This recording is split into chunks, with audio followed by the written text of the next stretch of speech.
For centuries, Morocco had crossed the sea toward Al-Andalus. In 1415, the direction changed. Ships came from the north, carrying war to Morocco's shore. They came from Portugal, a small kingdom on the western edge of Europe, looking beyond the Atlantic for land, wealth, and power.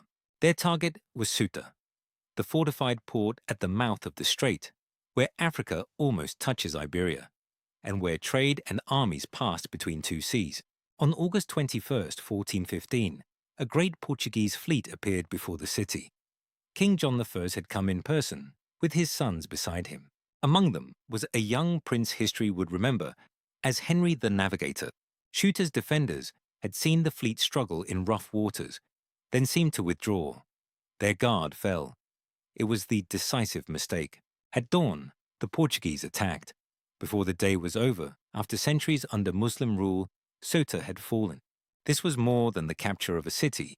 It marked a turning point in the history of Morocco and the Western Mediterranean. The Portuguese understood the value of what they had taken. From Ceuta, the Moroccan coast became a gateway to the south and to the open Atlantic. Beyond those shores lay an ocean still feared by many European sailors, a sea wrapped in old stories, danger, and uncertainty.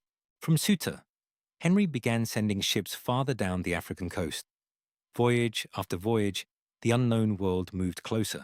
Portugal was searching for African gold and for a sea route to India beyond the trade routes controlled by Muslim powers. A new age of the sea had begun.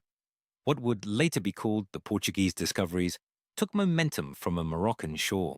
For Morocco, the fall of Ceuta was a deep wound. The Marinid state faltered. The Sultan was accused of weakness, then killed in Fez in 1420. His heir was still a child. Real power passed into the hands of his ministers, the Wattasids. The kingdom weakened, rivalries deepened, and the coast, once guarded by a strong state, became exposed. The Portuguese returned again and again, to Sar es-Sagir, to Asila, to Tangier. One port after another came under pressure. By the end of the century, Morocco's Atlantic shore lived under constant threat. The sea that had once opened the road to Al-Andalus had become the road of danger. But danger can awaken a country. In the mountains and in the south, men began to gather in the name of faith and the defense of the land. From that movement would rise Sharafian warriors, and a sultan determined to restore Morocco's strength.